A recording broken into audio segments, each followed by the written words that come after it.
भूर्भुवः स्वः तत्सवितुर्वरेण्यं भर्गो देवस्य धीमहि धियो यो नः प्रचोदयात्।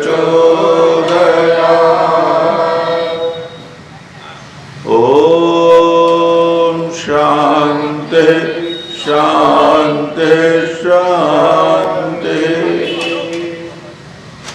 मंच पर विराजमान हमारे सन्यासी वृंद श्री विजयपाल सिंह जी, जिनका अभी आपने सुंदर राष्ट्रीय उद्बोधन सुना, श्रीमान उदयवीर शास्त्री जी, जिनका भजन आप सुनते आ रहे हैं और आज आगे भी सुनेंगे, आर्य समाज शाहजहांपुर के सभी अधिकारीगण, पूजा की योग्य माताओं बहनों, धर्म प्रेमी सज्जनों तथा गुरुकुल से आई हुई मेरी प्यारी प्यारी बेटियां, बहुत सुंदर अभी आप कार्यक्रम जोश भर देने वाला राष्ट्रीय विचारों से ओतप्रोत आप सुन रहे थे। मैं आपके बीच में कुछ बात कहूं, इसके पहले कुछ ऐतिहासिक अपने स्वजीवन से संबंधित कुछ ऐतिहासिक बात बताना चाहता हूं पब्लिकली, सार्वजनिक रूप में। शायद मैंने कल भी कहा था या नहीं कहा था, मुझे ध्यान नहीं है, इसलिए रिपीटिशन हो जाए तो अब क्षमा करिएगा।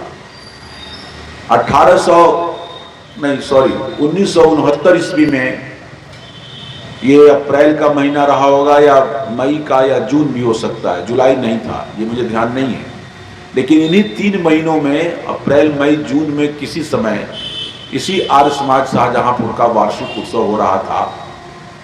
ये घटना 1969 की मैं बता रहा हूं। आज इसको 31 और 23 54 वर्ष हो गए और उस उत्सव में मैं यहां आया हुआ था। आज से 54 वर्ष पहले पहली बार मैं इस आर्य समाज के उत्सव में आया था और उस समय मेरी अवस्था 16 वर्ष से थोड़ा ही ज्यादा थी, 17 वर्ष से कम थी। और मैं आपके इस जिले शाहजहांपुर के रुद्रपुर गुरुकुल जो तिलहर है, वहां पर मैंने 2.5 वर्ष तक शिक्षा प्राप्त की थी। वही समय था। जीवन में पहली बार मैं पंजाब मेल से, उसके बाद तो सैकड़ों बार आना हुआ पंजाब मेल से, लेकिन मुझे याद है अभी भी, शायद 28 नवंबर रहा होगा, 28 नवंबर के 1968 दिन मुझे याद है। देखो बेटा, फोन आए तो ऑफ कर देना, फोन सुनना नहीं है, बंद कर देना। मैं पंजाब में से ही शाहजहांपुर रेलवे स्टेशन पर उतरा था शाम को। 15 15 वर्ष की मेरी उम्र थी और मेरे साथ मेरे क्लास फेलो, मेरा विद्यार्थी जो मेरे साथ 9th क्लास पास करके हम लोग चले थे वहां से, चंपारण बिहार से। और वहां से सुबह यही पैसेंजर जाती है जो आपका उस समय शाहजहांपुर से बरेली या रोजा से बरेली, उसी पैसेंजर से गुरुकुल बंथरा जाकर गया। तो ये कहानी मैं इसलिए बता रहा हूं। और वहां से 1969 के वार्षिक उत्सव में आया हुआ था गुरुकुल के ब्रह्मचारी के रूप में। और हमारे गुरुकुल के आचार्य जी ने एक चिट्ठी लिखी थी यहाँ के मंत्री जी को, आर्य समाज को। वो राजेंद्र शर्मा नाम के मंत्री जी थे। फिर राजेंद्र शर्मा जो आगे चल करके यहाँ से मैंने बहुत दिनों बाद उनको देखा, हापुड़ में वो आर्य समाज के पुरोहित हुए, हापुड़ में, वही राजेंद्र शर्मा जी। उनके पिताजी पंडित वेदानंद शर्मा बड़े विद्वान व्यक्ति थे, स्वाध्यायशील थे। उस समय के लोग तो कोई होने का सवाल ही नहीं। जब मैं 16 साल का था तो उस समय के 50 55 60 साल वाले लोग अब आज कहाँ मिलेंगे। लेकिन बहुत बाद में मेरा परिचय आपके बलवीर शास्त्री जी से हुआ, जो आपके आर्य समाज के आज उप प्रधान हैं, और श्री जितेंद्र नाथ जी से हुआ जो आपके आर्य समाज के प्रधान हैं। तो उन कहानियों को बताकर मैं समय व्यतीत नहीं करना चाहता। ये बताना चाहता हूं कि आर्य समाज शाहजहांपुर से मेरा ये संबंध रहा है। 54 वर्ष तो हो ही गए बस, कम से कम आर्य समाज का प्रचार करते हुए। उस वक्त भी मैं भाषण देता था और गुरुकुल की ओर से मैं ग्रामीण में आर्य समाज के प्रचार के लिए जाता था। उस अवस्था में महात्मा अमर स्वामी परिव्राजक आर्य समाज के बहुत बड़े विद्वान हुए हैं, शास्त्रार्थ महारथी, पुराने लोग जानते हैं। उन्होंने जब मेरा परिचय प्राप्त किया, उस समय मैं पीएचडी कर रहा था। ये घटना है 1977 की, बनारस में मैं था। उन्होंने हमको अपने संदेश भेज करके बुलवाया। उस समय वो मुगल सराय आर्य समाज के उत्सव में आए हुए थे। आज मुगल सराय का नाम बदलकर योगी आदित्यनाथ जी ने बढ़िया नाम कर दिया है। मुगलों का सराय खत्म हो गया, अब हो गया पंडित दीनदयाल उपाध्याय है। अच्छी बात हो गई। तारिक फतेह ने कहा कि हिंदुस्तान विचित्र देश है। जब देश आजाद हुआ तब तो यहाँ गुलामी के सारे चिन्हों को मिटा देना चाहिए था। ये किसने कहा? तारिक फतेह ने, जिसका अभी कुछ दिन पहले देहांत हुआ है। कनाडियन नागरिक, पाकिस्तान में पैदा होने वाला आदमी, इस्लामिक स्कॉलर, मार्क्स का पूरा दास कैपिटल को पढ़ने वाला व्यक्ति, पूरे हिंदुस्तान और पूरे ईस्ट एशिया के सारे इतिहास को जानने वाला विद्वान व्यक्ति, और तारिक फतेह, क्या बात है। उसका इंटरव्यू आ रहा था और सबसे पहले उसका परिचय मेरे बेटे ने दिया। आज तो बहुत लोग उनको जानते हैं, लेकिन आज से बहुत शुरुआती दौर में जब इंडिया आए थे और बहुत थोड़े लोग उनको जानते थे, तो जेएनयू में, जवाहरलाल नेहरू विश्वविद्यालय में उन्होंने एक लेक्चर दिया था। तो मेरा बेटा वहाँ था। आज से 11-12 साल पहले तारिक फतेह को लोग कम जानते थे, तो उसने मुझे परिचय दिया था तारिक फतेह के बारे में। तो तारिक फतेह जी से पूछा गया मरने से एक आध महीना पहले, अभी उनके 73 साल में उनका देहांत हुआ है, कि भाई इस्लाम तो पुनर्जन्म नहीं मानता, आप इस्लाम के मतानुयायी हैं, लेकिन आपका बहुत बड़ा अध्ययन है सारी संसार के संप्रदायों पर, धर्मों पर, मजहबों पर, सारे राष्ट्रों पर। आप ये बताइए, यदि आपका पुनर्जन्म हो तो आप कहाँ पैदा होना चाहेंगे? बाप को जानकर प्रसन्नता होगी जिस व्यक्ति ने कहा कि मैं पुनर्जन्म में विश्वास करता हूँ और मेरा अगला जन्म मैं चाहूंगा कि अल्लाह ताला मुझे हिंदुस्तान में जन्म दे। क्या बात। उसने कहा कि हिंदुस्तान विचित्र देश है, आजादी के बाद यहां गुलामी के सारे निशानों को बंद मिटा देना चाहिए। सबसे पहले उस व्यक्ति ने आवाज उठाई थी कि दिल्ली में औरंगजेब रोड क्यों है? भाई औरंगजेब कोई आदर्श है? पता नहीं हिंदुस्तान के लोगों को क्या हुआ है। अब थोड़ा सुधार हुआ है पिछले 7-8 साल से मोदी जी और योगी जी के राज। औरंगजेब जैसा बेटा कोई चाहता है? कोई मुसलमान आकर सामने बात करे, कहे कि कोई चाहेगा औरंगजेब जैसा बेटा हो, जिसने बाप को पकड़कर जेल में बंद कर दिया?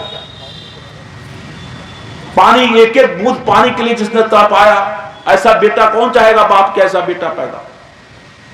जिस औरंगजेब ने अपने सगे बड़े भाई, सबसे बड़ा लड़का दारा शिकोह था, दारा शिकोह जो शाहजहां का लड़का था।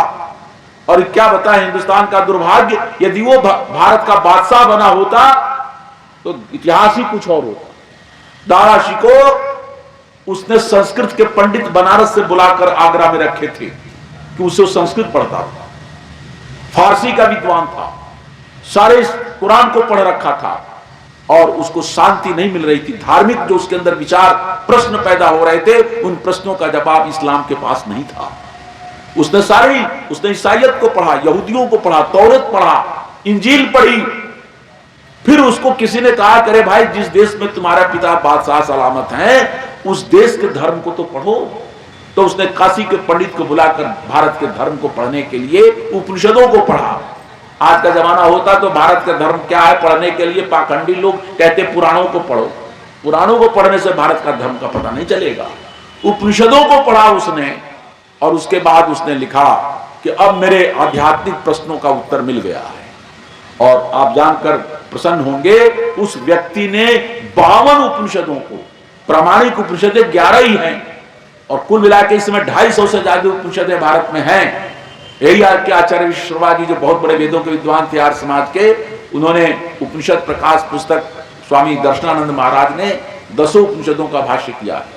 और उस उपनिषदों को पहली बार कई बार छप चुका था। पहले तो उर्दू में छपता था, उर्दू का जमाना था, बाद में हिंदी में उसका अनुवाद छपा, स्वामी दर्शनानंद का उपनिषद का अनुवाद। तो सबसे पहले प्रेम पुस्तक भंडार बरेली, यही बगल में है बरेली, बरेली के प्रेम पुस्तक भंडार से वो उपनिषदों का अनुवाद हिंदी में छपा।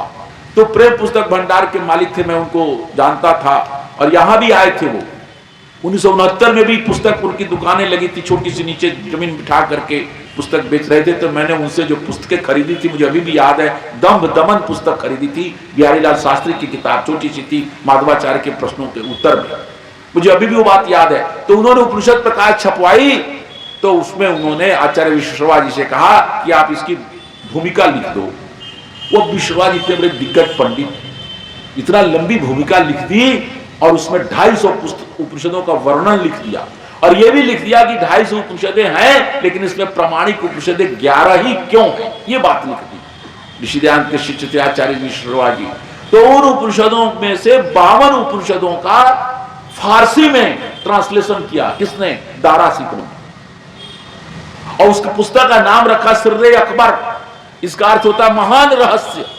अकबर माने महान होता है, सिर्रे माने रहस्य, माने जो महान रहस्य है जिसको बड़े लोग कोई जान नहीं पाते, जिसको उपनिषद के ऋषियों ने जाना।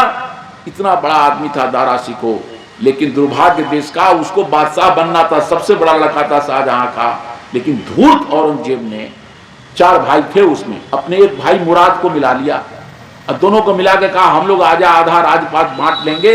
उस सूजा को क्या किया, उसको मार डाला। बाद में दारा को भी पकड़ करके नंगा करके हाथी पर बिठा करके घुमा दिया चांदनी दिल्ली में, और बाद में उसका गर्दन भी काट लिया। बताओ इतना जघन्य अपराध, जिसने सगे भाई का गर्दन काट दिया सार्वजनिक रूप से, और अंत में मुराद बचा तो उसको भी शराब पिला के मार डाला। इतना शराब पिला दिया, मार डाला, और खुद बादशाह बन गया औरंगजेब। और उसके नाम पर औरंगजेब रोड है। तो इसके खिलाफ आवाज उठाई कनाडा में। कनाडा के नागरिक लिए थे तारिक फतेह, पाकिस्तान में पैदा हुए लेकिन वो कनाडा में जाकर बसे, वहां उनका जीवन के लाले पड़ गए, उनको मार डालना चाहते थे पाकिस्तानी लोग, कनाडा में चले गए। तो उन्होंने आवाज उठाई तो पिछले दिनों बंद हुआ है, औरंगजेब रोड नाम बंद किया मोदी ने। तो ऐसे ऐसे लोगों को जो आजादी के बाद जो काम होना चाहिए था वो काम नहीं हुआ। ये बात जाने दो, मैं अब मूल बात पर आता हूं। ये धरती पंडित राम प्रसाद बिस्मिल की धरती, और पूरे आपका शाहजहांपुर, आपके 2-4-5 जिलों के लोग या यूपी के लोग तो जानते हैं शाहजहांपुर, आप जानते हो ये भी शाहजहां के नाम पर है। इसका भी नाम बदलना चाहिए, कभी बदलेगा। लेकिन मैं आपको यह बताना चाहता हूं कि इस शाहजहांपुर का नाम यूपी के लोग जानते हैं। अब आप चले जाओ कर्नाटक के अंदर, कौन जानता है शाहजहांपुर कौन है? देश में 500 जिला है, 500 जिलों का नाम किसी को पता है? लेकिन हाँ, शाहजहांपुर का नाम पूरे भारत के लोग किस लिए जानते हैं मालूम है आपको? राम प्रसाद बिस्मिल के कारण। पंडित राम प्रसाद बिस्मिल काकोरी कांड में उनका सारी दुनिया में नाम हो गया, भारत में नहीं। उनकी आत्मकथा सारी धरती के लोग पढ़ते हैं, जो क्रांतिकारी बनना चाहते हैं, जिनके बारे में अभी सुना रहे थे हमारे मित्र विजयपाल सिंह जी। उनकी जीवनी को संसार के विद्वानों ने कहा है कि ऐसी क्रांतिकारी जीवनी शायद ही है, एक और है, कोई चेकोस्लोवाकिया का व्यक्ति था, जैसे कल स्वामी जी बता रहे थे कि जेल में रहकर जीवनी जिसको लिखी गई, और बड़े मुश्किल से उन्होंने उस जीवनी को बाहर निकलवा दिया, नहीं तो अंग्रेज तो उसको नष्ट कर देते। जेल में लिखकर जीवनी है। और राम प्रसाद बिस्मिल क्या है? केवल और केवल आर्य समाज के प्रोडक्ट हैं।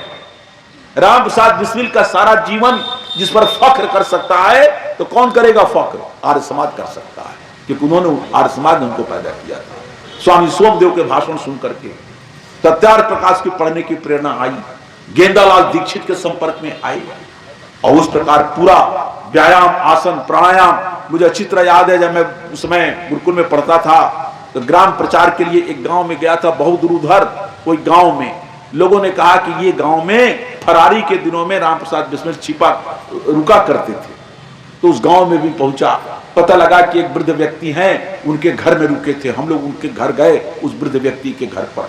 शायद वो कुवित कुमार सिंह के बाबा थे, ग्रैंडफादर। उस समय वो छोटे थे, वो बताए हमको, वो ठाकुर साहब, उनके पुत्र जयेंद्रपाल सिंह भी थे, वो मुझसे मिलते रहते थे। तो उनके पिता ने बताया कि राम प्रसाद बिस्मिल जब आए थे, उस समय वो छोटे थे, जब आए थे वो, तो उनको गांव के लोगों ने खटिया दिया सोने के लिए। तो उन्होंने कहा खाट पर मैं नहीं सोऊंगा, क्योंकि ब्रह्मचारी हूं, मेरे लिए तख्त चाहिए। तख्त हो तो ठीक है, नहीं तो मैं जमीन पर सो जाऊंगा।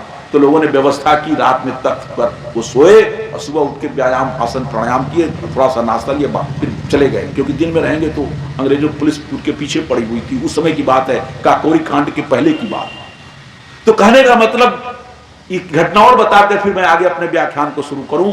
जब मेरी नियुक्ति 2 मार्च मैंने 1981 को अमेठी के पोस्ट ग्रेजुएट कॉलेज में मैंने जब ज्वाइन कर लिया प्रोफेसर का पद, तो सुल्तानपुर जिला है, आज अमेठी स्वतंत्र जिला बन गया है। पहले वो स्वतंत्र जिला नहीं था, सुल्तानपुर जिले का एक तहसील था, जैसे आपके शाहजहांपुर जिले का एक तहसील जलालाबाद है या पुआया है, इस टाइप का तहसील था वो। तो वहां जब मेरी नियुक्ति हो गई, आर्य समाज के बारे में मेरी ख्याति थी, तो सुल्तानपुर के आर्य समाज के लोगों ने, मुझे डेट तो याद नहीं है लेकिन इतना जरूर याद है कि 2 मार्च से 13 मार्च के बीच की कोई डेट थी और उसमें कोई रविवार रहा होगा, उसी रविवार को कार्यक्रम रखा गया हमारे स्वागत में और सारे आर्य समाज के लोग बैठे थे। संडे का दिन था, रविवार का दिन था। अब मैं गया तो मुझे मालूम हुआ कि मैं तो मुख्य वक्ता हूं, लेकिन इस कार्यक्रम की जो अध्यक्षता कर रहे हैं वो काकोरी कांड के अभियुक्त रहे हैं और 14 साल जेल में भी रहे हैं। 3 लोगों को तो फांसी हुई थी, राम प्रसाद बिस्मिल को, ठाकुर रोशन सिंह को और अशफाकुल्ला खां को, लेकिन बाकी लोगों में बहुतों को जेल हुआ था, कोई 14 साल, कोई 15 साल, कोई 10 साल। और क्या क्या हुआ पूरा छपा हुआ, उसके बारे में मुझे नहीं बताना है। तो उस सभा की जो अध्यक्षता कर रहे थे वे थे सचिंद्र नाथ बख्शी, वो स्वतंत्रता संग्राम सेनानी थे, उनको 14 साल जेल काटे थे वो। तो मुझे बड़ी खुशी हुई कि सचिंद्र नाथ बख्शी बैठे हुए हैं, सफेद कुर्ता, सफेद धवल पाजामा, सारे बाल व्हाइट उजले हो चुके थे, गौर वर्ण, बूढ़े होने के बावजूद भी उनका शरीर दमक रहा था, लग रहा था कि वास्तव में क्रांतिकारी रहे होंगे। तो मैंने जब उनको अध्यक्ष देखा तो मैं सारा भाषण इसी पर दे गया कि कैसे ऋषि ध्यान की प्रेरणा से देश में आजादी की मांग उठी। नहीं तो आजादी ऋषि ध्यान के पहले तो ये इतने इतने पाखंडी थे कि क्या बताएं।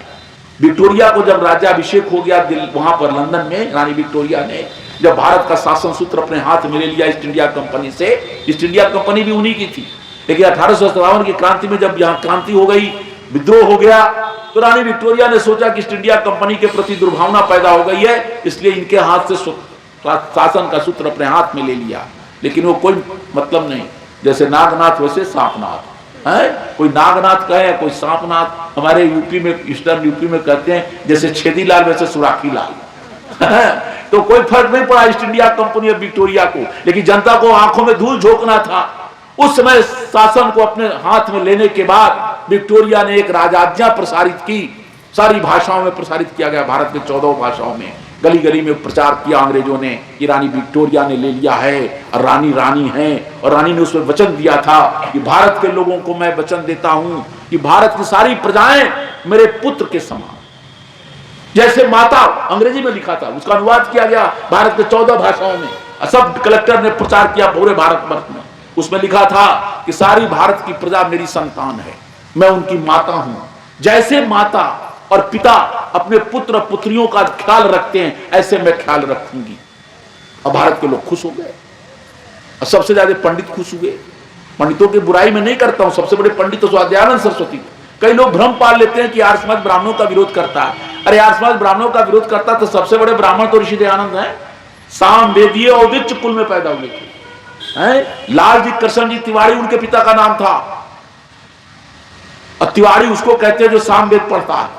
एक बात और जान रखिए, आप लोगों की जानकारी के लिए बता दूं, जितने ब्राह्मण अपने नाम के आगे शुक्ल लिखते हैं तो शायद वो जाने या न जाने, लेकिन उनको उनके विद्वान लोग जानते हैं, उनके परिवार के कुनबे के लोग। शुक्ल ब्राह्मण का मतलब होता था जो शुक्ल यजुर्वेद कंठस्थ करते थे उनको नाम के आगे शुक्ल लिख दिया जाता था। यजुर्वेद 2 भागों में था, कृष्ण यजुर्वेद और शुक्ल यजुर्वेद। असली वेद यजुर्वेद शुक्ल ही है, लेकिन कृष्ण यजुर्वेद भी उसमें कुछ ब्राह्मण भाग मिल गया था। तो जो कृष्ण यजुर्वेद पढ़ते थे उनको मिश्र कहा जाता था, क्योंकि मिश्रण हो जाता था। जो साम वेद पढ़ते थे वो तिवारी लिखते थे, तिवारी तीसरा वेद। द्विवेदी लोगों का सारा वेद उनका यजुर्वेद वेद होता था। चौबे लोगों का वेद अथर्ववेद होता था। वो खुद ही नहीं जान रहे हैं आजकल की चौबे हम क्यों लिखते हैं। पुराने जमाने में कोई चौबे नहीं लिखता था। राम के समय में कोई कहीं नहीं लिखा है वशिष्ठ चौबे, कहीं सुना? किसी वाल्मीकि किसी रामायण को पढ़िए, किसी ब्राह्मण के आगे चौबे, तिनबे, दुबे, तिवारी, शुक्ला, मिश्रा कहीं नहीं लिखा। बाद के काल में ये उपाधियां इसलिए लगाई गई कि वेद की रक्षा हो सके, क्योंकि वेदों के नष्ट करने के सारे प्रयास हमारे देश में हो रहे थे। तो हुआ कि वेद को जला देंगे, ये जला ही दिया। तो वेद जलाने पर भी नष्ट न हो, सारा साहित्य तो जल गया।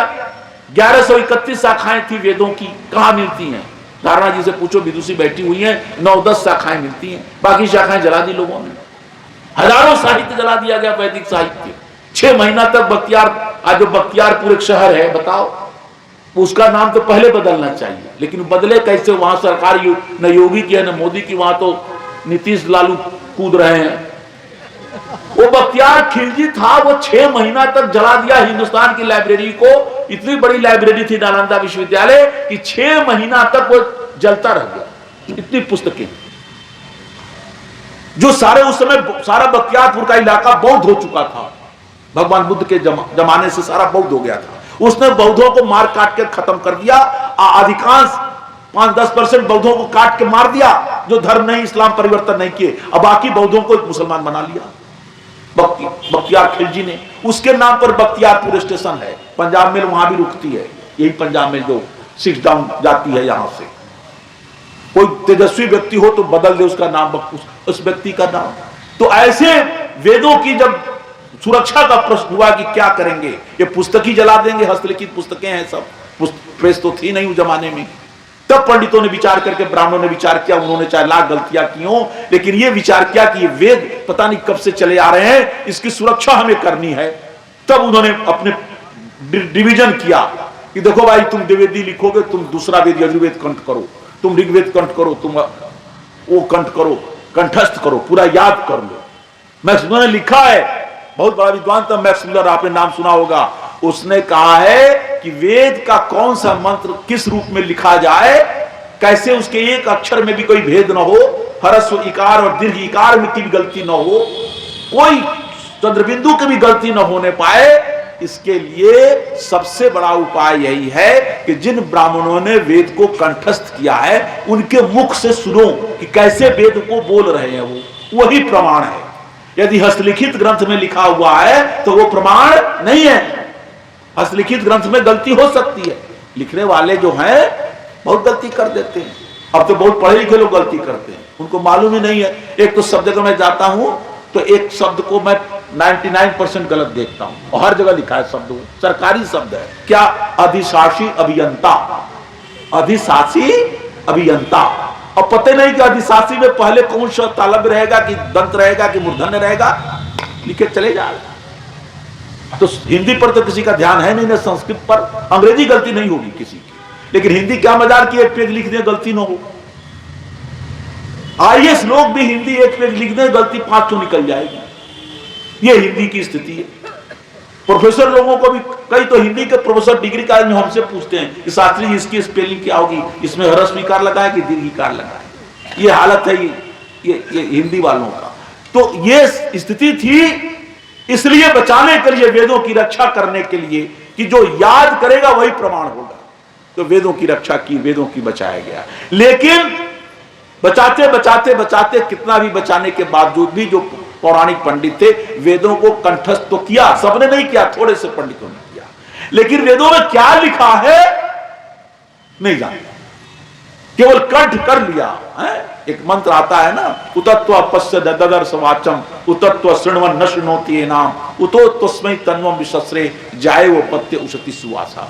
आपने वेद मंत्र कंठ कर लिए, लेकिन वो वेद मंत्र का अर्थ क्या है आप नहीं जानते तो क्या है। एक प्रकार से देखा जाए तो व्यर्थ ही है।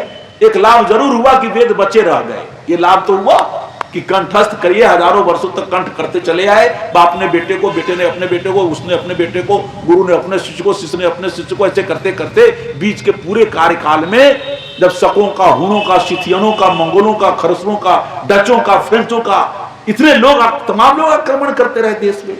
क्या समझते हैं केवल अंग्रेजों के गुलाम आप नहीं रहे 200 साल, 700 साल मुगलों के गुलाम रहे, उसके बाद डचों के, फ्रेंचों के, शकों के, हुणों के। डॉक्टर राम मनोहर लोहिया, क्या बात है, अद्भुत व्यक्ति हुआ भारत में डॉक्टर राम मनोहर लोहिया।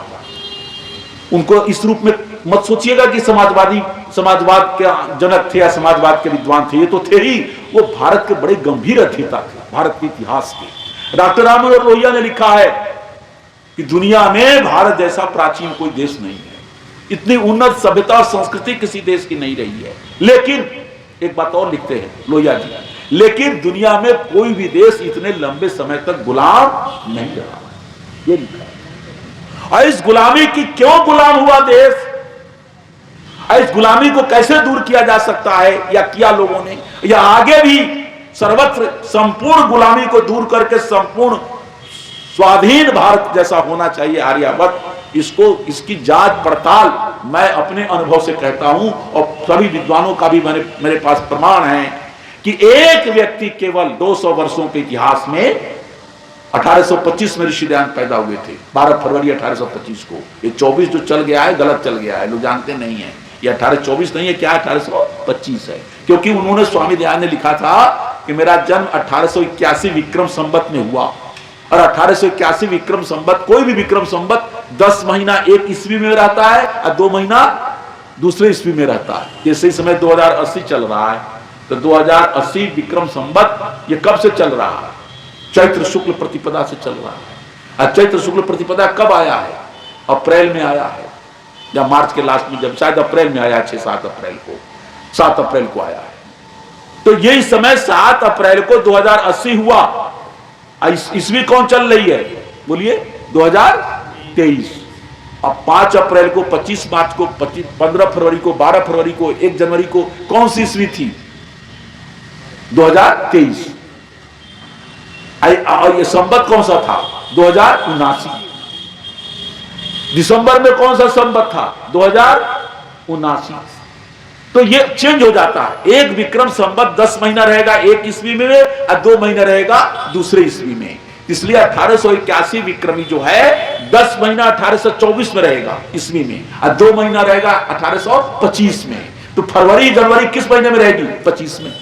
तो ये गड़बड़ हो गई है। विद्वानों ने इस पर काम किया, मेरी खुद रिसर्च इसी पर है, और स्वार्थी सभा यही मानती है। रामपाल साल वाले के समय से ये प्रचारित है। क्या, अब आपको भी बता देता हूं, आप लोग भी याद कर लो, जिससे सबको याद हो जाए। ऐसा मैं मंत्र बताऊंगा कि सबको याद हो जाएगा, अभी अभी याद हो जाएगा, रटना नहीं पड़ेगा।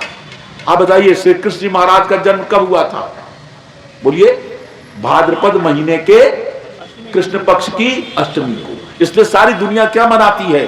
कृष्ण जी की जन्माष्टमी। क्या मनाते हैं हम लोग? सबको पता है कि नहीं पता? सबको पता है कि भाद्रपद महीने के कृष्ण पक्ष, जिसको अंधियारा पक्ष कहते हैं, उसकी अष्टमी तिथि में कृष्ण महाराज जन्म हुए थे। हम जन्माष्टमी मनाते हैं। अच्छा, मर्यादा पुरुषोत्तम भगवान श्री रामचंद्र का जन्म कब हुआ था? चैत्र महीने के शुक्ल पक्ष की नवमी को। तो हम क्या बनाते हैं? राम नवमी। तो सारा हिंदुस्तान के लोग जो भी दुनिया में गए हुए हैं सब जानते हैं कि कृष्ण महाराज का जन्म अष्टमी को हुआ था भाद्रपद महीने में, और भगवान राम का जन्म चैत्र महीने के नवमी में हुआ था शुक्ल पक्ष में। अब तीसरा नाम याद कर लीजिए, याद हो जाएगा। ऐसे युग प्रवर्तक महर्षि दयानंद सरस्वती का जन्म कब हुआ था? फाल्गुन महीने की 10वीं को, कृष्ण पक्ष की 10वीं। ऐसे याद करिए, कृष्ण जी महाराज की अष्टमी, राम भगवान राम की नवमी और दयानंद की 10वीं। अब बोलिए, याद हो गया कि नहीं हो गया?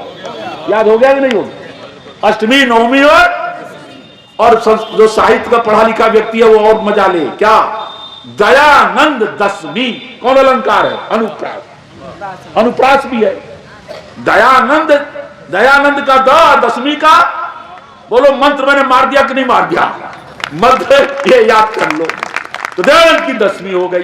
तो स्वामी दयानंद का जो जन्म 1825 ईस्वी में हुआ, और आज 2 साल बाद 2025 आने वाला है। इन 200 वर्षों में 2 वर्ष कम है।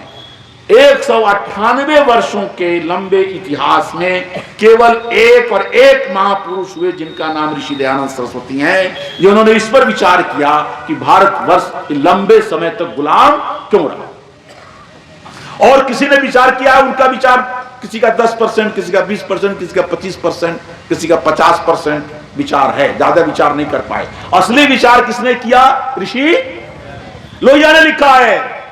लोहिया जी को साधारण आदमी ना समझिएगा, उनको किसी पार्टी से जोड़कर मत देखिए। लोहिया हुए, अंबेडकर हुए, दीनदयाल उपाध्याय हुए, ये पार्टी वालों के नहीं है, ये विचारक हैं, ये चिंतक हैं।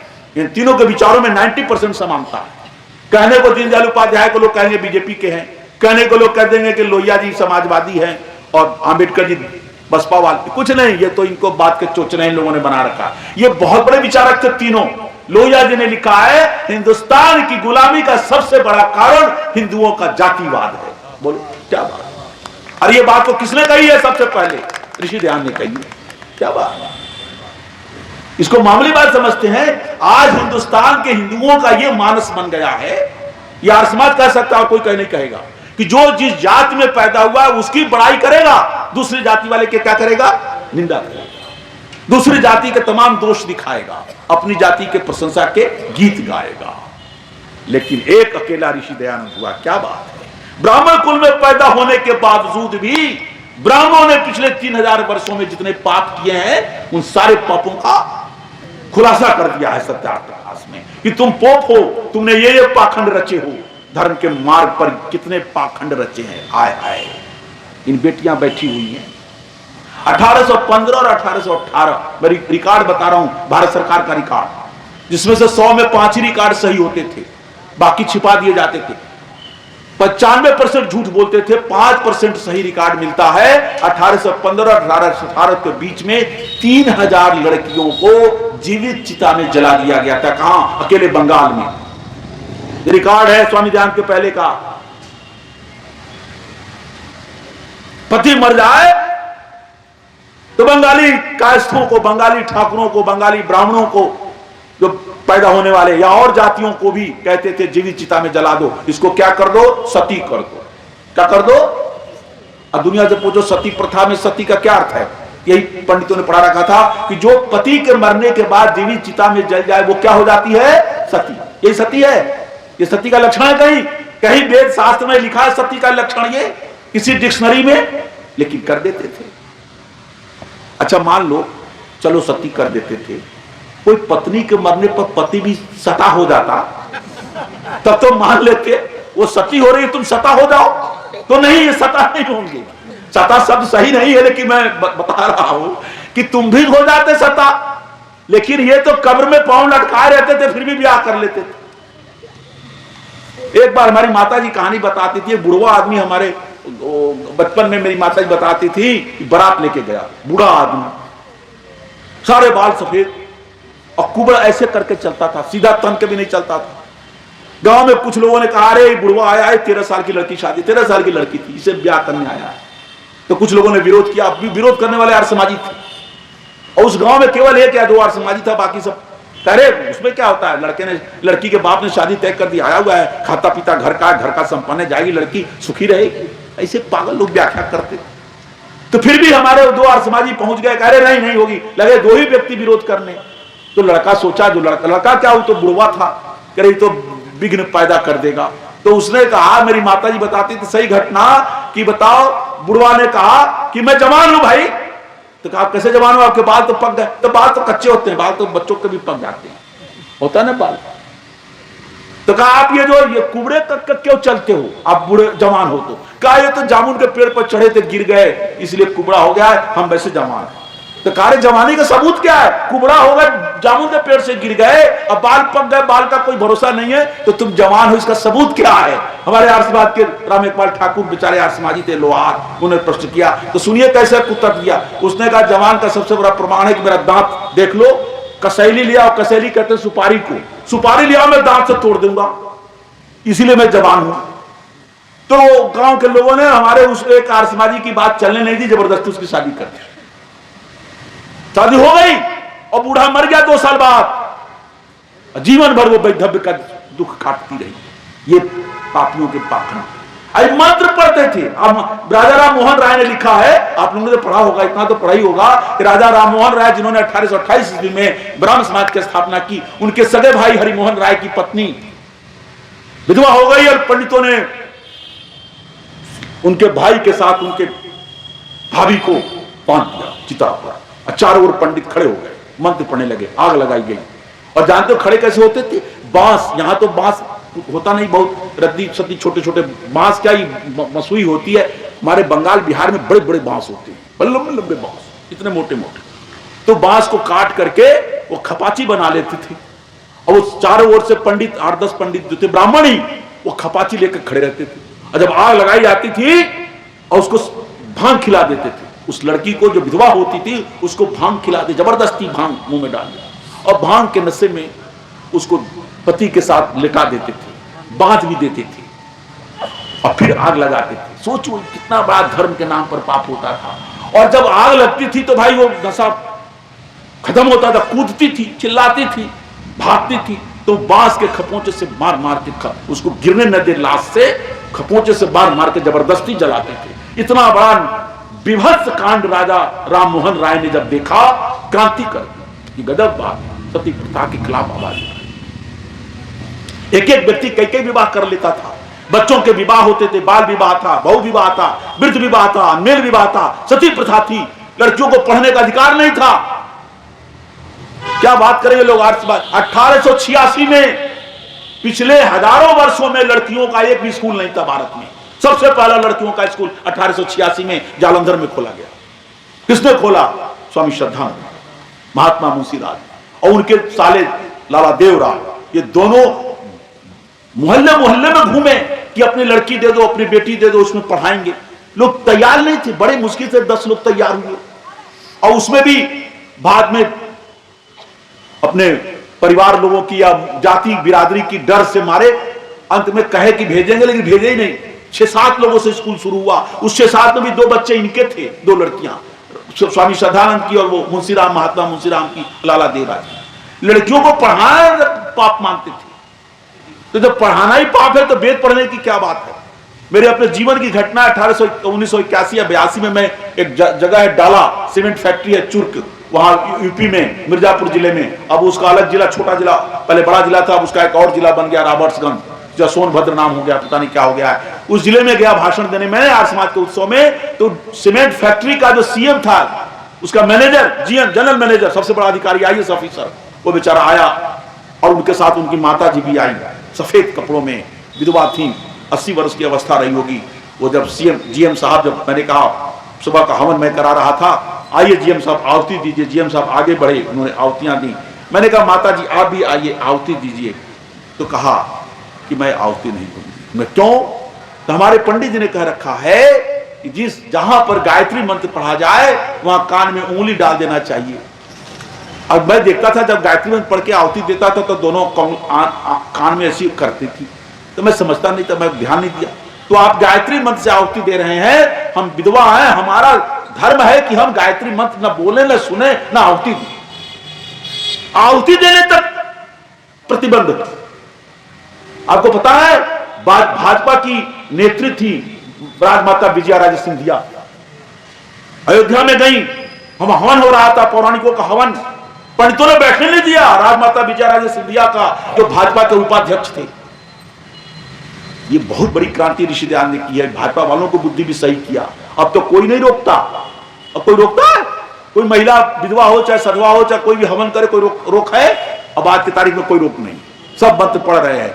श्री राम शर्मा ने, वो भी आर्य समाज के प्रधान थे, मथुरा के देहांत के चेले थे। सोचे कि आर्य समाज में हमारी ज्यादा नहीं चलेगी तो उन्होंने अलग खोल लिया। लेकिन एक काम तो उन्होंने अच्छा किया कि पूरे देश में इतना गायत्री मंत्र का प्रचार किया, आर्य समाज से भी ज्यादा प्रचार किया कि लाखों नहीं करोड़ों महिलाएं अब गायत्री मंत्र पढ़कर हवन कर रही हैं। यज्ञोपवीत तो हो ही नहीं सकता था, महिलाओं का यज्ञोपवीत। आपको पता है अभी भी यज्ञोपवीत वही महिलाएं पहनती हैं जो आर्य सामाजिक परिवार की हैं और गुरुकुल के आचार्याएं पहनती हैं। ये बेटियों को पहनाया जाता है। अभी भी महिलाओं में यज्ञोपवीत पहनने की प्रथा नहीं है। और जो लोग यज्ञोपवीत पहनते हैं उनसे पूछो, आपको पता है उनके धागे कितने होते हैं? 3 नहीं होते जी, 3 तो तुम्हारे हैं, वो 6 पहनते हैं। एक अपना, एक अपनी पत्नी का। बताओ, एक अपना भी खा लो, पत्नी का भी खा लो। क्यों खाना खिलाते हो? अरे कोई पत्नी के बदले खा सकता है? पागलपना है। उनके बदले जनेऊ पहन रहे हो, कौन रोकेगा इन पाखंडों को? ये पाखंड खत्म नहीं होंगे तो देश कैसे?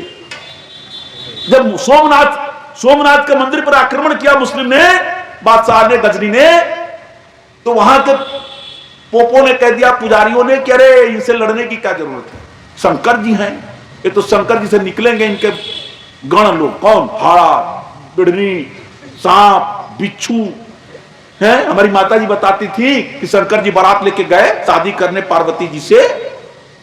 ये कहानियां लोगों ने लिख रखी हैं कि बारात में गए तो शंकर जी के साथ यही सब चले लोग, सांप चले, बिच्छू चले, हाड़ा चले, बिड़नी चले, कोई नंगा चला, कोई भिखमंगा चला, ये सब चले। सब चल करके लगे नाचने, बैताल गए, भूत गए, प्रेत गए, पता नहीं कहां से सब इकट्ठे कर लिए हैं। और ये सब नाचने गाने लगे तो गौरा पार्वती की माता जी और सब गांव की महिलाएं आई थी गीत गाने, सब भागी, सब फुफकारे।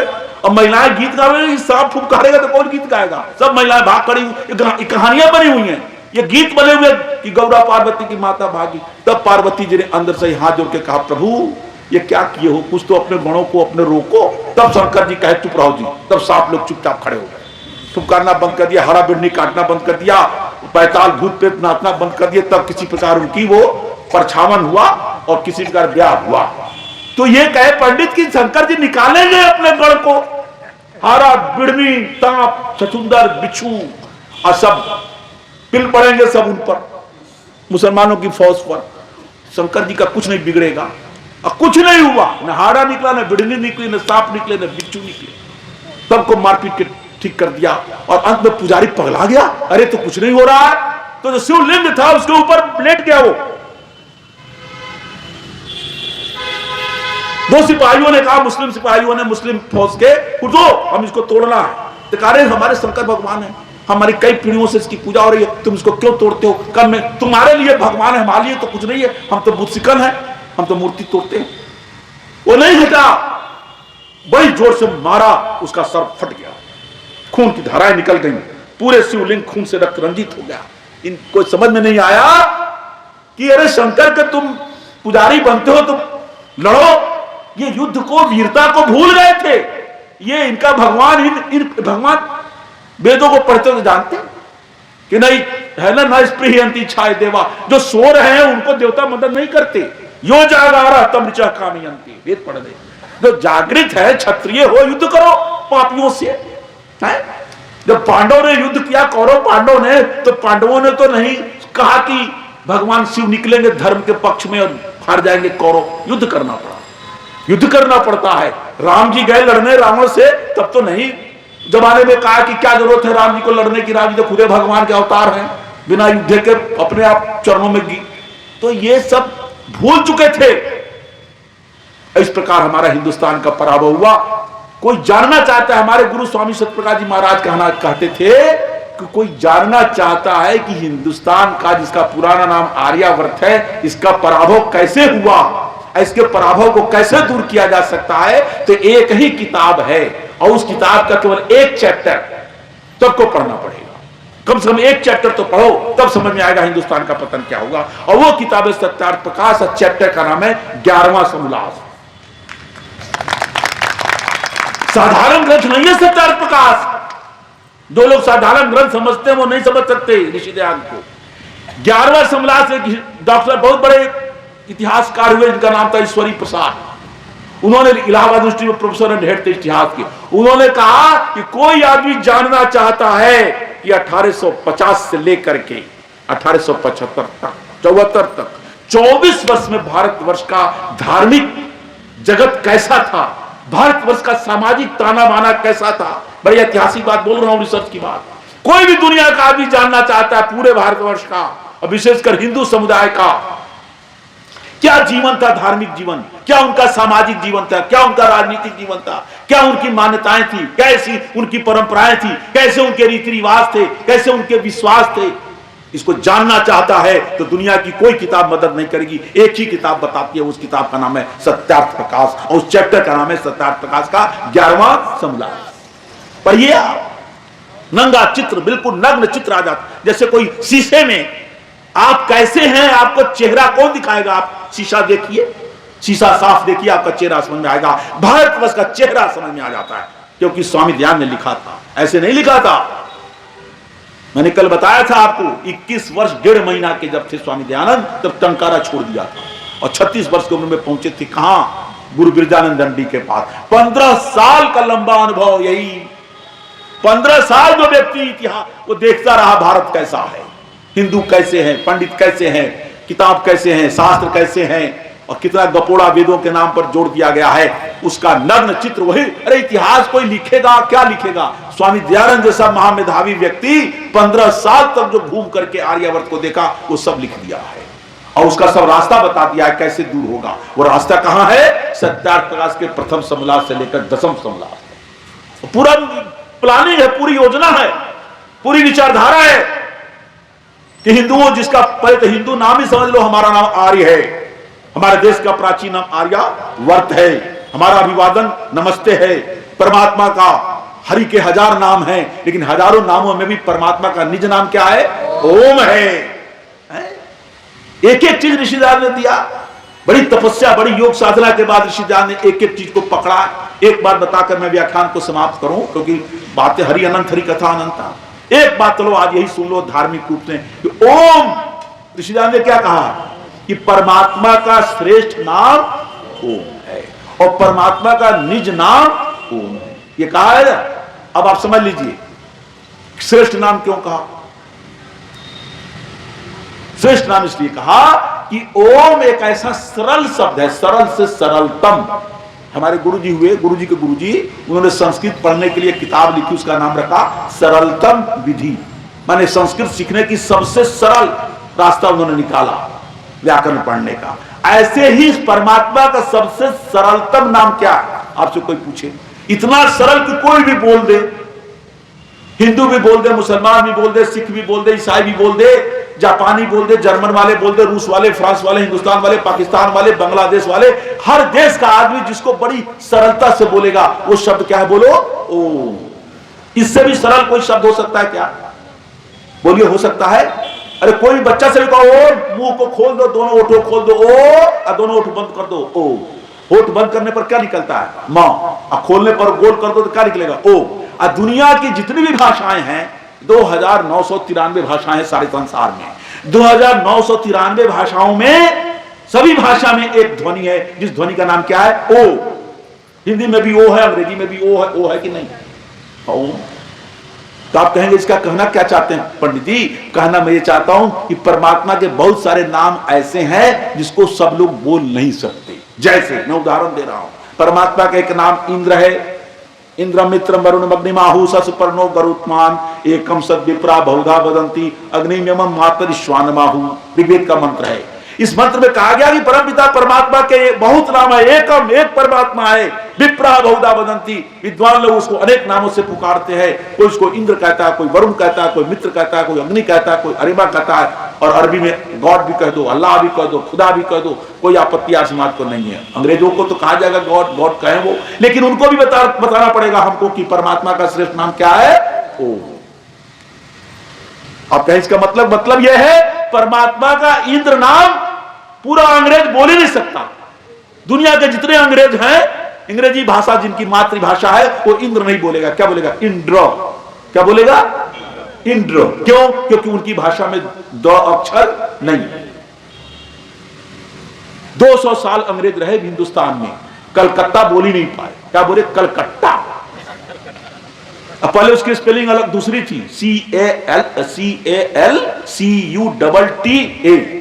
ये ममता बनर्जी ने बदलवा दिया, क्या कर दिया, कोलकाता। अब कलकत्ता क्या हो गया, तो वो भी कोलकाता भी नहीं बोल पाएंगे, वो भी कहेंगे कोलकाता, KOLKATA, तो बोल ही नहीं सकते। ये तो सबसे, ये वेद को परमात्मा की वाणी कहा जाता है। एक बार मैं एक हैदराबाद के एक प्रोफेसर थे, उर्दू के प्रोफेसर, उर्दू विभाग के हेड डिपार्टमेंट थे आंध्र यूनिवर्सिटी के। हमसे कहे शास्त्री जी संस्कृत भाषा तो बहुत उन्नत भाषा है, हिंदी देवनागरी लिपि और हिंदी के जो अंक अक्षर हैं वो संस्कृत से लिए गए हैं, सबसे साइंटिफिक वैज्ञानिक भाषा है।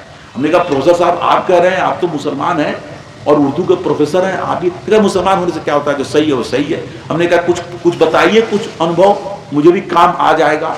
तो कहा मैं एक अनुभव बताता हूँ। अनुभव बताने लगे, हैदराबाद यूनिवर्सिटी के उर्दू का प्रोफेसर अनुभव बता रहा है। क्या बता रहा है कि एक बार की बात है, पुरानी बात, क्योंकि वो आज की बात तो है नहीं, प्रोफेसर साहब अब चले गए होंगे जन्नत में, यहाँ तो होंगे नहीं, अब पुरानी बात है।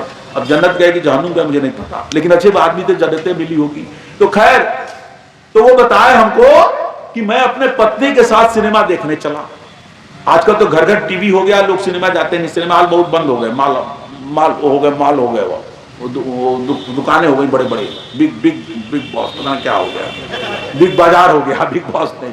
लेकिन कहे कि उस समय मनोरंजन का एक ही साधन होता था। पुराने लोग जो 70-70 के हैं वो सब जानते हैं कि आज से 40-40 वर्ष पहले लोग सिनेमा देखने जाते थे, सप्ताह में एक दिन तो जाते ही थे, नहीं तो महीना में एक बार। तो क्या प्रोफेसर साहब का मैं अपने पत्नी के साथ देखने गया सिनेमा, तो उस मोहल्ले में गए जो मोहल्ला मुसलमानों का मोहल्ला, वहां पिक्चर हॉल है और वहां अपना हिंदी लिखा रहता था ना अंग्रेजी, सब साइन बोर्ड में सब उर्दू।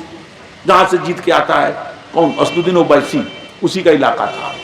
तो वो गए और हमने रिक्शा रोका। रिक्शा रुकने के पहले मेरी प्रोफेसर लोग कुछ खपती तो होते ही हैं क्योंकि दिमाग से ज्यादा काम लेते हैं। रिक्शा वाले को पैसा देने भूल गए, लगे पढ़ने की कौन सिनेमा।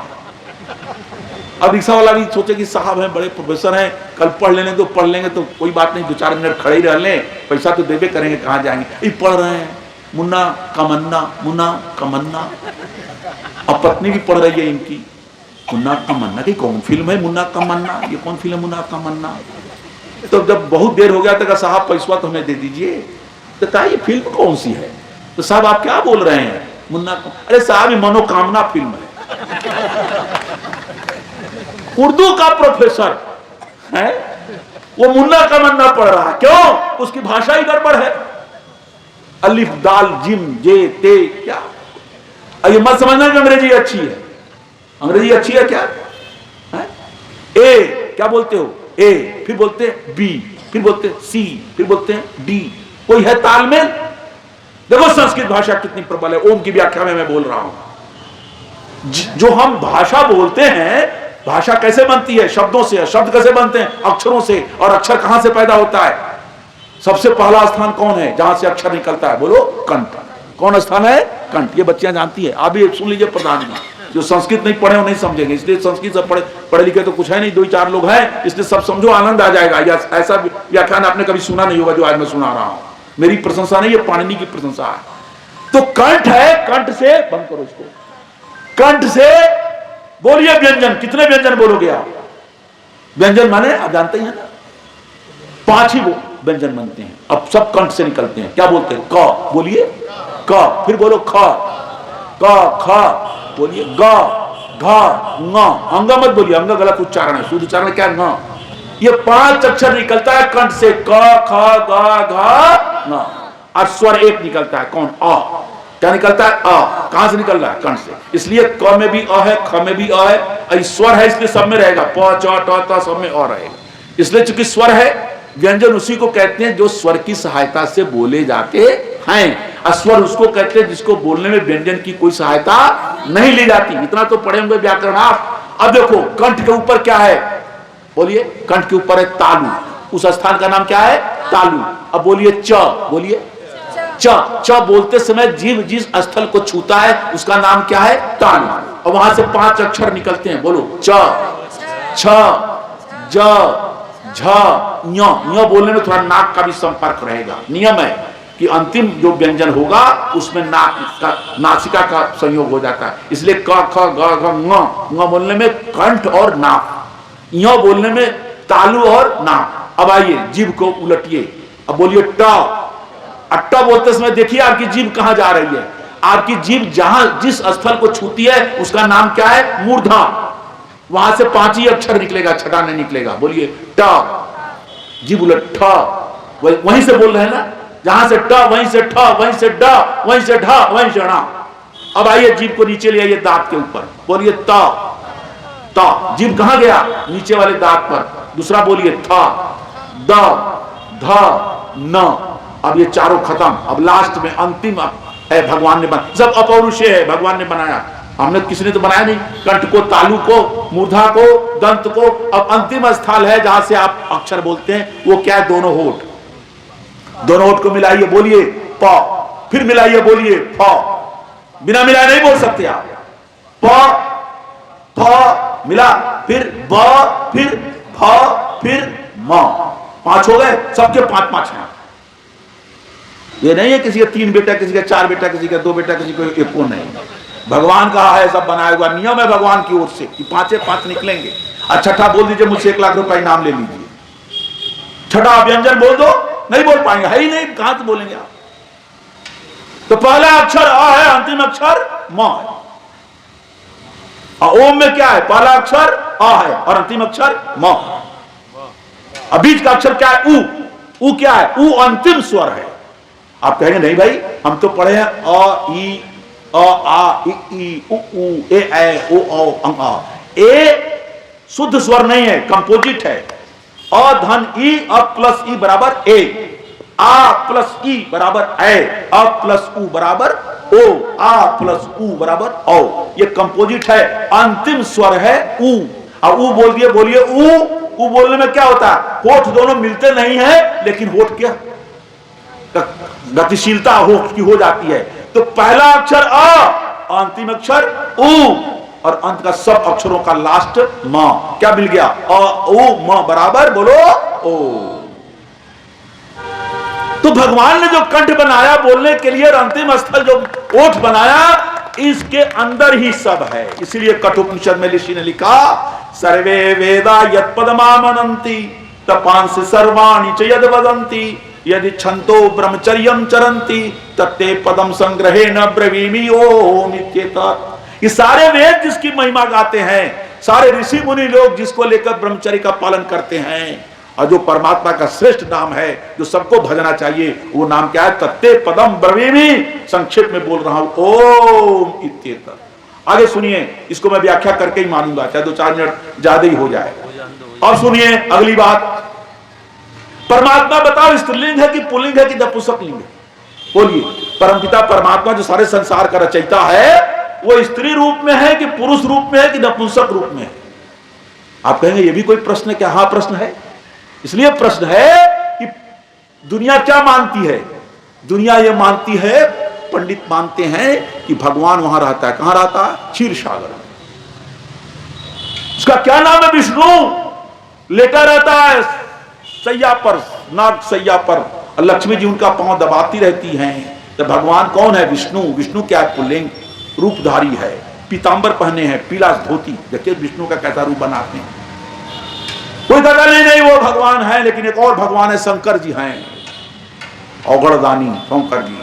हमारी माता जी कहती थी शंकर जी बहुत औघड़दानी हैं। भस्मासुर ने तपस्या किया, और इतनी तपस्या किया कि शंकर जी प्रकट हो गए। मांगो बेटा, क्या बस मांगो, क्या मांगते हो? तुमने एक पैर पर खड़े होकर 12 साल तपस्या की, मांगो क्या मांगते हो? तो भस्मासुर ने कहा पहले वचन दीजिए, जो हम मांगेंगे आप देंगे। तो हम दे देंगे। बोलो। तो कहा मैं यही चाहता हूं कि आपकी पत्नी पार्वती जी से मैं ब्याह कर लूं। ये तो नहीं होगा, दूसरा वर मांगो। तो दूसरा वर मैं ये मांगता हूं कि जिसके माथे पर जिस हाथ रख दूं वो भस्म हो जाए। तो कहा ये दे देता हूं, चलो। तो जब ये वर दे दिया तो भस्मासुर शंकर जी के माथे पर ही हाथ रखने लगा, तो भागे शंकर जी। क्या गपोड़ा लिखा है, शंकर जी के माथे पर हाथ रखने के लिए भस्मासुर रखा कि चलो ऐसे नहीं पत्नी दे रहे हैं तो हम रखेंगे तो शंकर जी क्या हो जाएंगे? भस्म। अब भस्म हो जाएंगे तो पार्वती से ब्याह हो जाएगा। फिर क्या? अब शंकर जी भाग रहे हैं, भस्मासुर खदेड़ रहा है।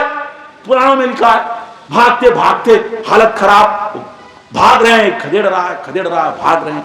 अब पार्वती जी को पता चला, पार्वती जी पीछे पीछे दौड़ी और कहा रुको भस्मासुर रुको। भस्मासुर रुक गया। कहा क्या बात है, क्यों रोक रही हैं? हमें तो इनको भस्म करना है। तो क्यों भस्म करना चाहते हो? तो इसलिए भस्म करना चाहते हैं कि भस्म हो जाएंगे तो तुमसे मैं शादी कर लूंगा। तो कहा ऐसे पागल को मैं पत्नी बनकर रहना ही नहीं चाहती। शंकर जी के जो ऐसा पागल आदमी है, उटपटांग काम करता, मैं तो तुमसे खुद ही प्रसन्न हुआ, मैं तुमसे शादी कर लूंगी। अरे वाह, तब तो बहुत अच्छी बात है, कर लीजिए। तो कल एक बात है, शंकर जी हमको रिझाते हैं, नृत्य करते हैं बहुत अच्छा। कौन सा नृत्य करते हैं? तांडव नृत्य। लिखा है किताब में, ये हरा तांडव नृत्यम कृतवान। पार्वती लास्य नृत्य करती हैं और शंकर जी तांडव नृत्य करते हैं। तो तुम भी तांडव नृत्य कर दो, बस मैं तुम पर प्रसन्न हो जाऊंगी, तुझसे मेरा ब्याह हो जाएगा। तो कहा तांडव नृत्य कैसे होता है? अब हमें सिखा दीजिए, मैं कर लूंगा। तो पार्वती जी सिखाने लगी, वो सीखने लगा। पार्वती ऐसे करें वैसे करें, जैसे लोग नृत्य वाले सिखाते हैं। सिखाते सिखाते अंत में पार्वती जी ने अपना हाथ एक ऊपर रखा और एक कमर पर रखा और ऐसे नृत्य की। कैसे करो? वो तो सीख रहा था, उसी में भूल गया। और भूल गया तो अपना हाथ खुद रखा अपने सर पर, खुदे क्या हो गया? तो कहानी सुनने में तो अच्छी है, वैसे ही जैसे बच्चे लोग पढ़ते चाचा चौधरी का नहीं निकलता है कार्टून। ये कार्टून के लिए कहानियां हैं, लेकिन ये ऐसा पंडितों ने माया जाल फैलाया कि सारे लोग मानते थे यही सही है, यही सब होता था। ये सब हुआ है क्या? कुछ नहीं हुआ है, सब ये सब कॉमिक्स है सब। तो ऋषि दयानंद ने कहा कि परमात्मा न पुल्लिंग है, न स्त्रीलिंग है, न नपुंसक लिंग है। ये सारे दुनिया के धर्माचार्यों ने परमात्मा को कोई पुल्लिंग मानता है, कोई स्त्रीलिंग भी तो मानता है। ये सरस्वती देवी हैं, ये लक्ष्मी देवी हैं, ये दुर्गा देवी हैं, ये काली देवी हैं, जीभ निकाली हुई है। इनको रोज खून का, बकरा का खून चाहिए। अरे पागलो, क्या काली देवी बकरा का खून पीती है क्या? क्यों बकरा का बलि देते हो? कौन बताएगा? आर्य समाज बताएगा। नहीं, चढ़ा रहे हैं बकरे को। मैं मध्य प्रदेश में गया, एक मंदिर है, वहां लोग शराब चढ़ाते हैं, शराब। मुंह बाई हुई है देवी जी, उसके मुंह में शराब डाल रहे हैं। अब पीछे से पुजारी के पत्नी, पुजारी के बहू, बेटा बेटी कठौता में सब शराब को इकट्ठा कर रहे हैं, अब बाद में सब पी रहे हैं। तो क्या देवी जी शराब पी रही हैं? क्या लीला बचा रहे हो? ना देवी कोई शराब पीती है, ना कोई लड्डू खाती है, ना कोई बकरा खाती है। ये सब पुजारियों ने अपने खाने पीने के लिए नौटंकी कर रखा। ऋषिजन ने कहा कि परमात्मा न स्त्रीलिंग है, न पुल्लिंग है, न पुस्तक लिंग है। और कहां लिखा है? ये वेद में लिखा है। परमात्मा वो है जो इन तीनों लिंगों से बोलो ऊपर है। तो परमात्मा का कौन ऐसा नाम है? सुनिए, बड़ी उचित बात सुनिए। परमात्मा के जितने भी नाम हैं, चाहे अंग्रेजी में, चाहे हिंदी में, चाहे उर्दू में, चाहे अरबी में, चाहे फारसी में, चाहे संस्कृत में, उन सभी नामों में कोई ना कोई लिंग है ना? नाम तो होगा। जैसे ब्रह्म है नपुंसक लिंग, शंकर है पुल्लिंग, देवी है स्त्रीलिंग, विष्णु है पुल्लिंग, और मुसलमानों का जो खुदा है वो पुल्लिंग है। लिखा है कुरान में कि खुदा जब बैठता है 7वें आसमान पर, तो जिस चौकी पर खुदा बैठता है, खुदा इतना लंबा चौड़ा है कि चौकी कम पड़ जाती है। भाई हम बैठे हैं, इस चौकी पर कितने लोग बैठ गए, लेकिन खुदा ऐसे तख्त पर बैठा है कि उसका जो ये हिस्सा है वो तख्त से बाहर लटकता रहता है। आराम इसलिए ये बताने के लिए लिखा है कि तख्त भी छोटा पड़ जाता है। और तो वो तख्त जो है काहे पर टिका है? तो कहा तख्त के 4 पौवा है। तो पौवा काहे पर टिका है? तो पौवा को फरिश्ते लोग पकड़े हैं, फरिश्ते 4 लोग फरिश्ते पकड़े हैं। तो फरिश्ते कहां टिके? तो लटके हुए। क्या ये मत सोचो कि केवल कुरान, जैसे कुरान वैसे पुराण, जैसे छेदीलाल वैसे सुराखीलाल, जैसे नागनाथ वैसे सांपनाथ, सब गड़बड़ कर रखा है। स्वामी जान ने कहा वेदों के आधार पर परमात्मा का वो नाम श्रेष्ठ होगा जो शब्द न स्त्रीलिंग हो, न पुल्लिंग हो, न नपुंसक लिंग हो। और ऐसा शब्द केवल और केवल कौन शब्द है? बोलो ओम। ओम न स्त्रीलिंग है, न पुल्लिंग है, न नपुंसक, केवल एक शब्द है ओम।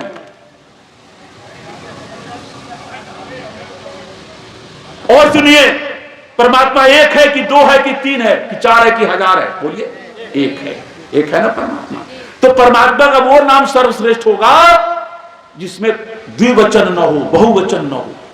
बोलो, परमात्मा के जितने नाम है उसके सब एक वचन, द्विवचन, बहुवचन होते हैं ना। हरि हरि हरया, रामा रामौ रामा, देवी देव्यौ देव्य, शंकरा शंकरौ शंकरा। अच्छा बताओ, ओम का कोई रूप चलता है? ओम ओम ओमा है कहीं? तो इसलिए परमात्मा का वही नाम श्रेष्ठ होगा जिसमें न द्विवचन हो, न बहुवचन हो, न कोई वचन, एक में एक है। ये सारे विशेषण केवल ओम में घटते। एक बात और सुन लीजिए, ओम अव्यय है, इसलिए इसका रूप नहीं चलता। ओम ऐसा परमात्मा का नाम है जिसका नाम कोई रख न सके। किसी का नाम हरि है तो हरि नाम बोलो, है कि नहीं? हरि नाम के हजारों लोग हैं। श्री कृष्ण है, श्री कृष्ण जी हमारे सामने समझी, मेरे बैठे हुए समझी साहब। किसी के राम है, किसी के जितने भी भगवान के सब नाम है, वो नाम आप भी रख सकते हो। रखते कि नहीं रखते हैं? ओम नाम कोई नहीं रख सकता। क्यों? क्योंकि ओम अव्यय है। यहां तक कि ओम के साथ आगे जोड़कर भी नाम नहीं सकते, व्याकरण से गलत है। जिन लोगों ने अपने नाम ओम प्रकाश रखा वो गलत है व्याकरण से। ओम प्रकाश नहीं हो सकता, क्योंकि ओम प्रकाश में कौन समास होगा? षष्ठी तत्पुरुष, ओम का प्रकाश। तो ओम का प्रकाश, ओम में षष्ठी विभक्ति होती ही नहीं व्याकरण से। इसलिए ये आज के लोग लिख रहे हैं, पुराने जमाने में कोई एक भी व्यक्ति नहीं मिलेगा जिसका नाम ओम प्रकाश हो, ओमानंद हो, ओम देव, कुछ नहीं, बकवास है। ये नाम गलत है व्याकरण से। ओम कोई नाम रख ही नहीं सकता, इसलिए नहीं रख सकता, अव्यय है। आपको बुलाना होगा, हे राम यहां आओ, हे ओम यहां आओ, होगा ही नहीं। तो ऐसा परमात्मा का वही नाम निज नाम होगा जो दूसरे का वो नाम बोलो न हो। जैसे मेरा नाम ज्वलंत कुमार मेरा निज नाम है, बाकी तो गौण है। मैं कॉलेज में प्रोफेसर था तो लड़के प्रोफेसर साहब कहते थे। मैं अपने पत्नी के लिए पति हूं, बेटे के लिए बाप हूं, बहू के लिए ससुर हूं, है कि नहीं? पोते के लिए बाबा हूं। ये सब मेरे गौण नाम है। इसलिए परमात्मा के और जितने नाम है सब गौण नाम है, निज नाम केवल और केवल बोलो ओम है। अच्छा, ओम नाम इतना सरल है, बच्चे से भी कहो ओम तो भी कह देगा ओम। और किसी बच्चे से कहो राम तो क्या कहेगा? लाम। छोटा बच्चा से राम बुलवाइए, रब ध्वनि बहुत कठिन है।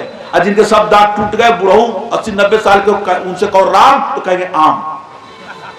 ये भी कारण है ओम नाम। हमारी माता जी घटना बताती थी, मैं कह के व्याख्यान को समाप्त करूं, कि एक हमारी बचपन में मेरी माता जी 92 साल की उम्र में उनका देहांत हो गया 2012 में। तो बहुत बचपन की कहानियां सुनाया करती थी। वो ससुराल में गई तो वहां एक ससुराल में एक और महिला आई थी, उसके पति का नाम था हरे राम। क्या नाम था? हरे राम त्रिपाठी। ब्राह्मणों का गांव था, रूपहरी गांव, पूर्वी चंपारण।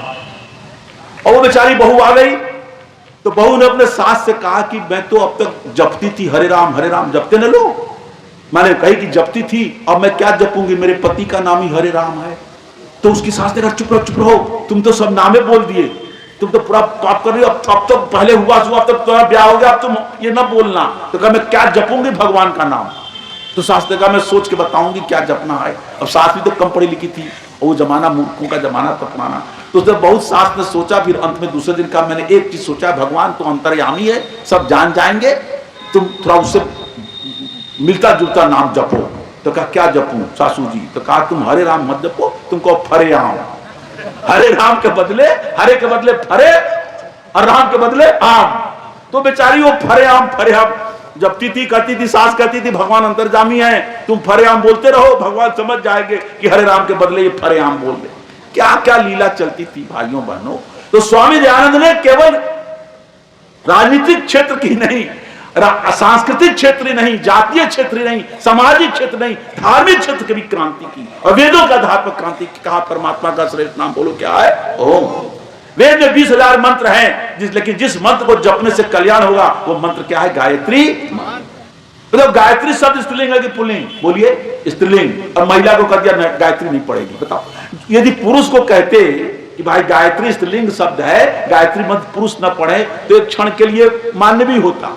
स्वामी दयानंद लिखा सत्याप्रकाश के 11वें समलास में, निर्जला एकादशी यदि वो उसमें होता कम से कम जाड़े के महीने में तो भी ठीक था, जाड़े में पानी की उतनी जरूरत नहीं होती।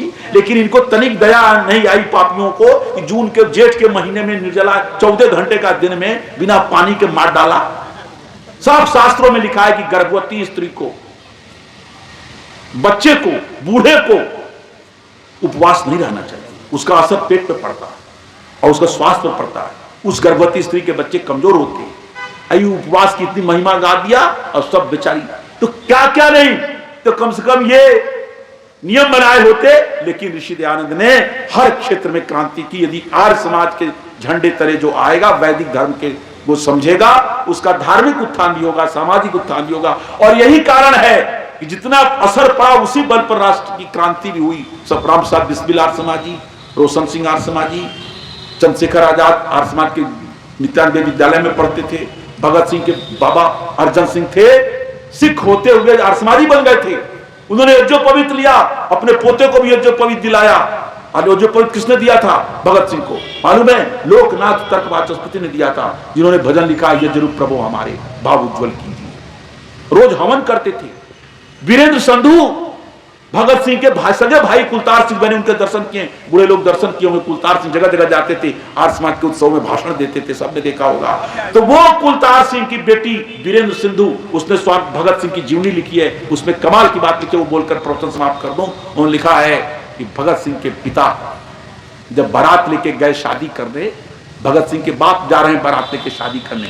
पत्नी का नाम क्या था? विद्यावती, भगत सिंह की माता का नाम। सारे गांव में तहलका मच गया, आर्या आए हैं, सरदार जी आर्या हो गए। आर्य को आर्या कहते थे। और ये अद्भुत विवाह होगा। तो लोग क्या विवाह होगा? इस विवाह में लड़का मंत्र पढ़ेगा, मंत्र।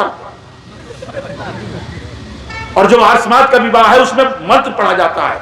जो नहीं संस्कृत पढ़े हो तो पंडित बेचारा फिर भी बोलवाता है कुछ मंत्र, पानी ग्रहण के मंत्र बोलवाता है। हमने तो अपने विवाह में अपने मंत्र स्वयं पढ़े थे। हमारी पत्नी भी मंत्र पढ़ रही थी। पंडित जी का काम है, काम था सारा। भाई पंडित जी का कोई मंत्र तो है नहीं, उनका काम तो केवल निर्देशन, डायरेक्टर है। जैसे पीएचडी का गाइड होता है, असली काम तो पीएचडी करने वाला का है। विवाह तो लड़का लड़की का हो रहा है। यदि संस्कृत जो मंत्र पहले संस्कार विधि पढ़ा दिया जाए तो लड़के का मंत्र लड़का पढ़ेगा, लड़की का मंत्र लड़की पढ़ेगी, पंडित जी खाली इधर उधर करते रहेंगे। अब सब काम पंडित जी कर रहे हैं। अब विवाह को आप लोगों ने चौपट कर रखा, सारा काम नाचना गाना बजाना हो गया। रात के 2 बजे पंडित जी खोजे जा रहे हैं, लड़का भी सो रहा, लड़की भी सो रही। अब कहते जल्दी करो पंडित जी, समय नहीं है, नाचने गाने में घंटों समय है, ब्याह के लिए समय नहीं। सारा चौपट कर रखा। ऋषि दयानंद ने सारी चीजों को दुरुस्त किया। संस्कार ठीक समय पर करो, लड़का लड़की को समझा कर करो। तो आर्य समाज ने, प्रवर्तक ऋषि दयानंद ने वेदों के आधार पर, यदि वेद का शरण में ऋषि दयानंद न जाते तो इतनी बड़ी क्रांति नहीं कर सकते थे। उन्होंने वेदों को पढ़ा और वेद को पढ़ने वाले ब्रह्मा से लेकर कल मैंने कहा था जैमिनी पर्यंत ऋषियों को पढ़ा, तब इतनी बड़ी क्रांति की जिससे देश आजाद हुआ और थोड़ी सी जागृति आई। अब यदि पूरी जागृति नहीं आएगी तो आप आजादी को भी सुरक्षित नहीं रख पाओगे और देश को आर्यावर्त नहीं बना पाओगे।